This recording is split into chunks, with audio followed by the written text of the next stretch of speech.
All Right right. now. All right. So we have Phil Smith on the phone today. Phil, do you mind just giving us a little background history? Your name, how you got where you're at and so forth. My name is Phillip Vance Smith II. 43. I've been in prison for 20 years. Housed in a youth facility in North Carolina. I'm a writer. Right now, I'm a college student, and just enjoy helping people if I can. All right. That's good to know. All right, Phil. How did you get where you're at today?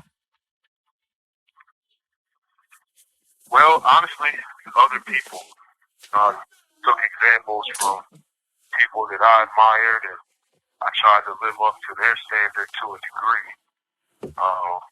Reading about famous people, uh, you know, Okay. really Go ahead. about it. All right, Phil. So, um, we've heard about this amazing bill that you and your partner Tim have come up with.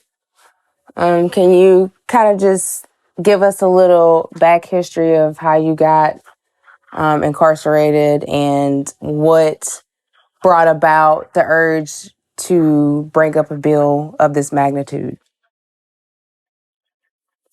Well, I think everybody. I went through a murder trial, like thousands of other people in North Carolina, and I lost. Not necessarily because of the circumstances of the case, but just because of the politics of the time. That doesn't take away from the fact that somebody lost their life, but it definitely says something about our justice system. Um, I think that there's one of the things that sparked the idea for the bill is that many citizens think people that are serving life sentences are serving life sentences because their crimes are so much worse than serving second degree murder or voluntary manslaughter. It's just not the case. People end up with life without parole because the district attorney chooses to go that avenue. There's not much difference between first degree murder and second degree murder. So with that said, when I came to prison, I noticed how the people who had the most time were hopeless. And I felt it too. When you feel like you can't get out of prison, there you have no intention to live virtuously. Like we're literally just here. Nothing we do can change our situation. And that does something psychologically. I wanted to find a way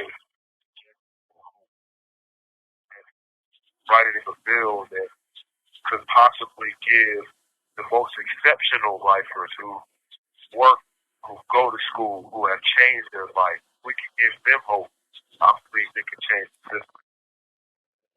All right, Phil. As we know, it's really hard to rehabilitate yourself inside of prison because we know that prison doesn't give you the resources and the tools that you need to rehabilitate yourself. Can you kind of go into how you were able to do that yourself without the necessary tools or resources? It's a great question. Um, Sometime in the early 2000s, 2007, 2008, they eliminated education in prison, higher education, for most prisoners. And so people who had the longest time don't have access to it. What that means is you have to get books sent in or you have to learn from other prisoners. There's a necessary process that you have to go through in order to rehabilitate yourself. The first step is desire.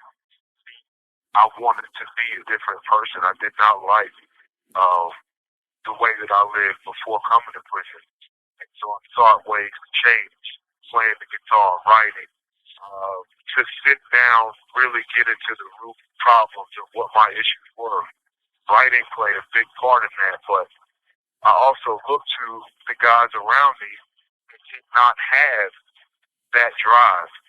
They just were like pieces of wood floating in the sea. If the tide was turbulent, they rode right along with it. there was no resistance to go in a bad direction, and I didn't want to be that way.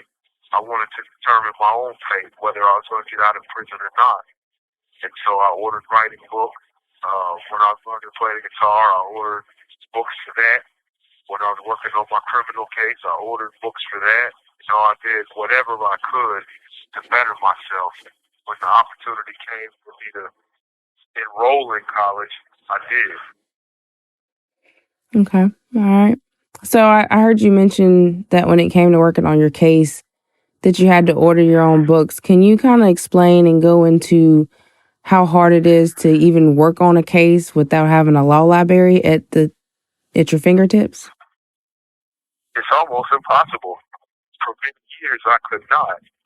When I first started around 2003, I actually found a case that could have helped me. And I used it when I filed the MAR, but of course, the county court turned me down.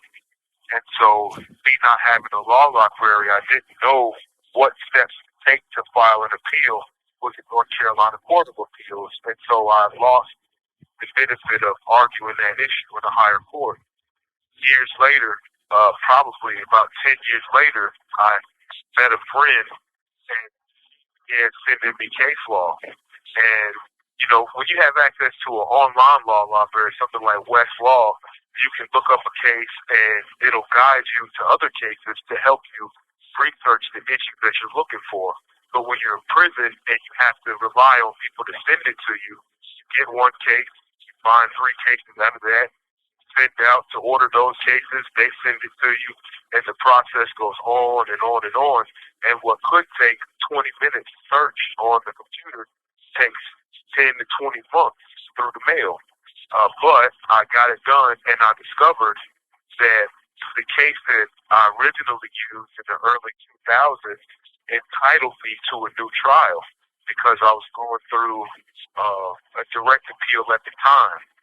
But because I was not able to file an appeal for the lack of a law library, I lost that opportunity.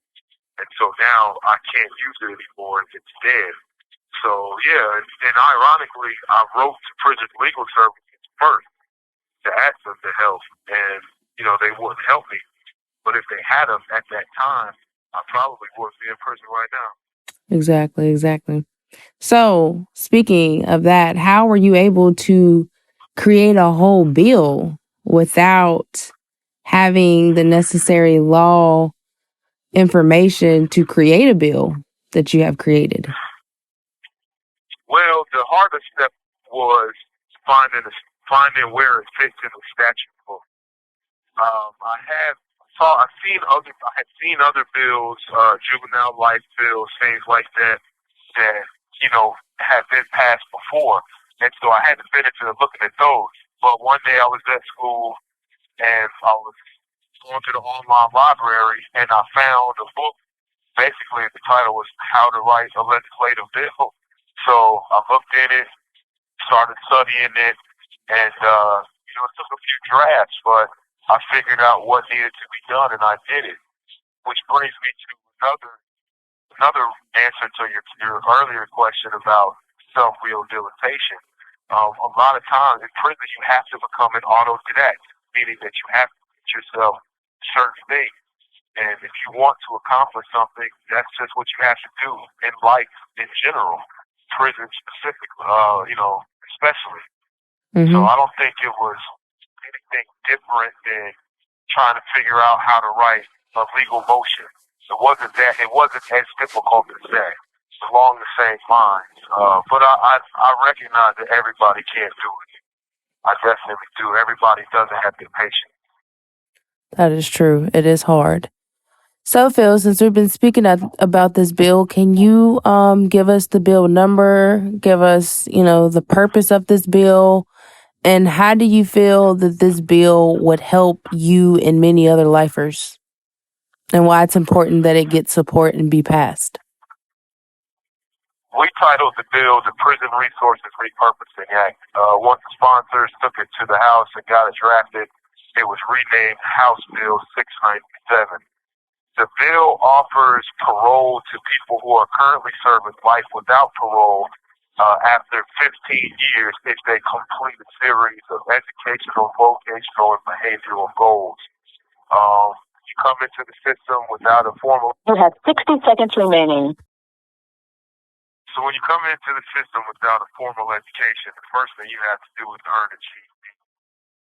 After that, you have to complete one vocational course. After that, you have to work until the duration of that 15-year period. After 20 years, you can be given release. And then you have to be on parole for 5 years in the world. Now, the beauty of the program is it doesn't apply to everyone. Of course, a part of me would like to see everyone with life release, but I don't think that's a realistic goal. There are some people, I think, that society really wants to keep in prison.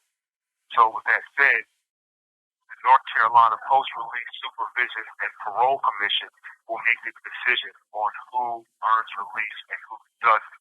And it's done through a mechanism called the Mutual Agreement Parole Program, or commonly known as the MAP.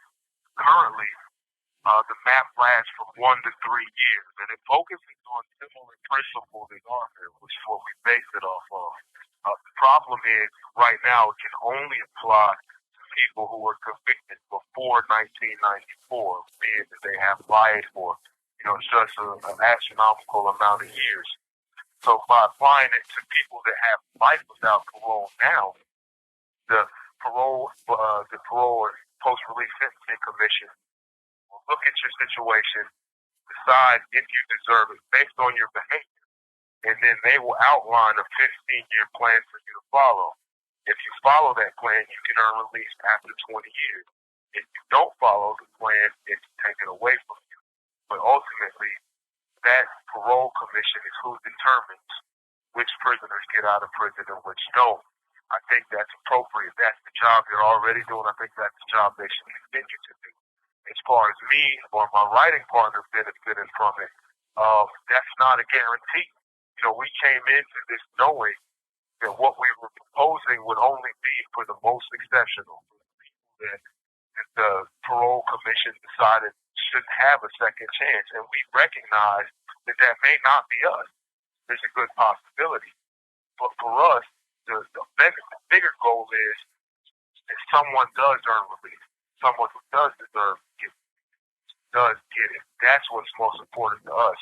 And we know that it will change the prison system for the better because, for one, it will give people something to focus on. It will give them a goal.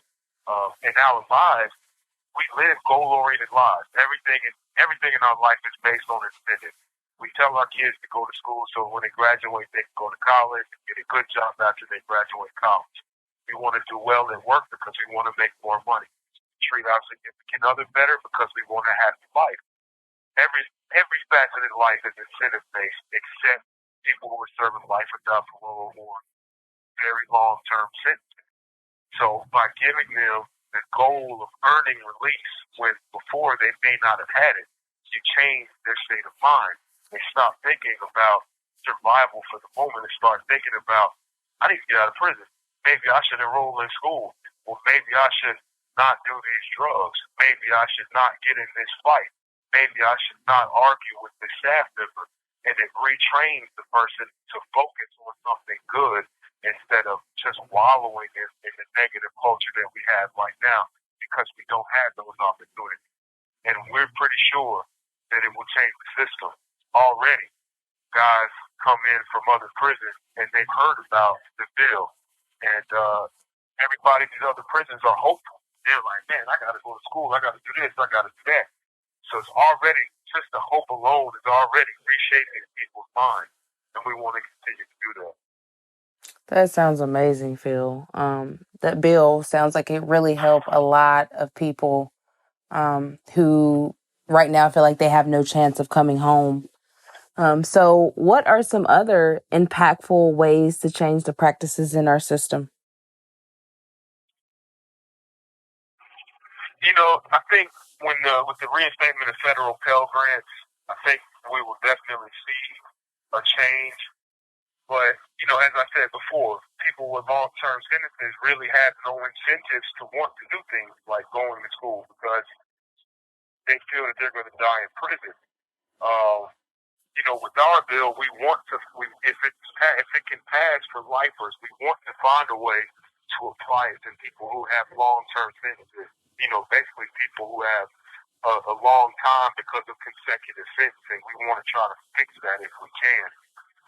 And I know that it sounds crazy coming from a person in prison talking about prison reform this way, but I don't know of anybody else who would be more qualified to address these things because we're here every day. We see the problem. We live with people who have used the system to their benefit, who have abused the system when it's supposed to work for them. So we want to dialogue with other legislators, and we think that would be the biggest step for legislators to really want to talk to us if they want to help. That's a big part of change, getting with the people who are best at identifying a problem and coming with a solution. So hopefully in the future we can definitely do that.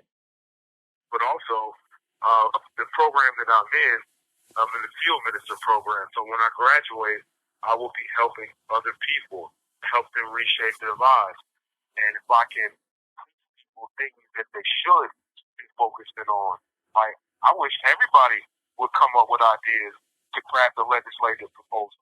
That would be great. We might find one that sticks because with the collective mind, we can do great things. So, I don't think. I want to say there's so much we can do as a system, but what is the likeliness of it happening is the question.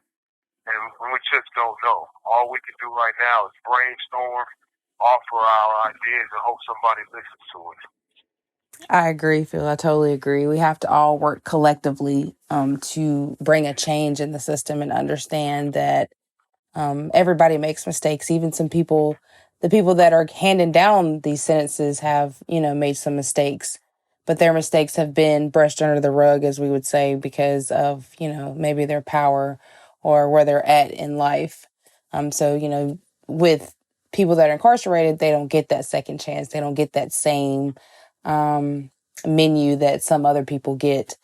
So, Phil, we really appreciate you making this bill and thinking about other people who, are in the same situation.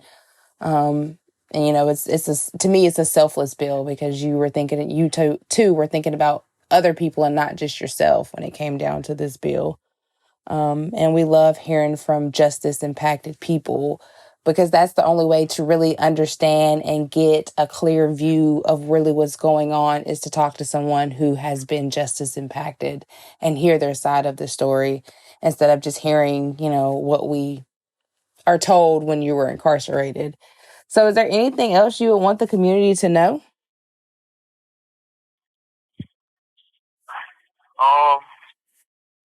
That we're not animals. We've been in prison for a long time, and many of us have changed.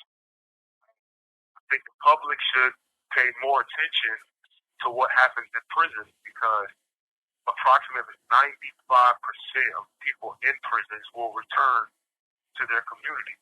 And so the mindset that they learn in prison is what they're going to carry out to the community. So these people will end up being your neighbors.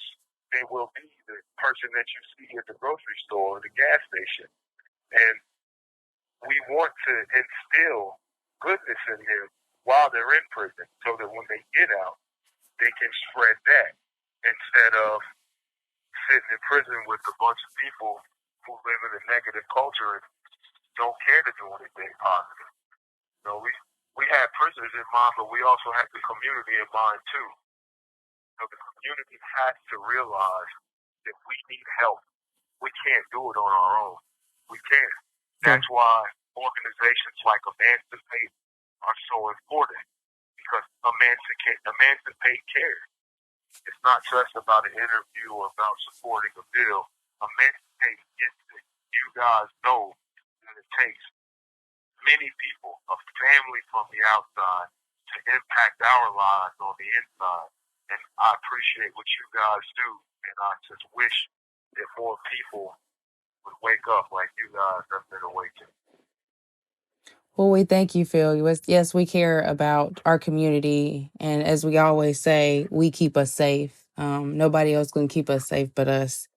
We really appreciate you sharing your story with us and letting us know, that you can rehabilitate yourself. You can have a second chance of life, but it just takes you to do it. And you have done it. And we appreciate you coming up with this bill to not only hopefully help yourself, but to help many others and to put a dent in the mass incarceration that North Carolina has um, going on. And that's one thing that Emancipate does aim to end is the systemic racism and mass incarceration that we have going on in our state.